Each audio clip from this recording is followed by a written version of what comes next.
Hello my YouTube family, welcome back to my channel. তো তোমরা সবাই কেমন আছো? আশা করছি ভালো আছো, আর আমিও খুব ভালো আছি। আজকে একটু তাড়াতাড়ি বলছি, কারণ এক্সপ্লেন করতে গেলে তার আগে ভিডিওটা শেষ হয়ে যাবে। একদমই ছোট্ট একটা ভিডিও, থাম্বনেল দেখে যদি তোমরা বুঝেই গেছো কেমন কি ডিজাইনটা হচ্ছে, এক্সপ্লেন করাতেও মানে জাস্ট করতে করতে ওটা শেষ হয়ে যাবে। তো যাই হোক, আজকে দেখো স্কাই কালার নেল পলিশ নিয়ে আমি তোমার ফ্রেঞ্চ টাইপে করে নিয়েছি। ভি আকৃতির ফ্রেঞ্চটা আমি করেছি। তোমরা কিন্তু এইটুকুও রাখতে পারো। ফ্রেঞ্চ কিন্তু এখন খুব ভালোভাবে চলছে, মানে খুব চলছে, ট্রেন্ডিং একটা জিনিস। তো এটাও কিন্তু তোমরা একদিন ট্রাই করতে পারো।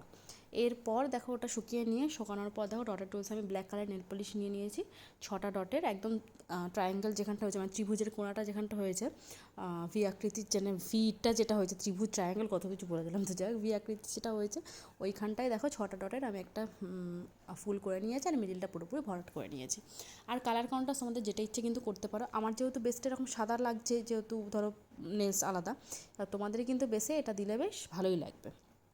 এরপর দেখো একটা রেড দিয়ে ডট দিয়ে নিয়েছি, যাতে জিনিসটা একটু ভালোভাবে ফুটে ওঠে। কেমন লাগলো অবশ্যই কিন্তু জানিও, আর ভালো লাগে প্লিজ একটা লাইক করে দিও, আর আমার চ্যানেলটাকে সাবস্ক্রাইব করে রেখো। আর হ্যাঁ, বন্ধুদের সাথে শেয়ার করো। আর এখন টাটা।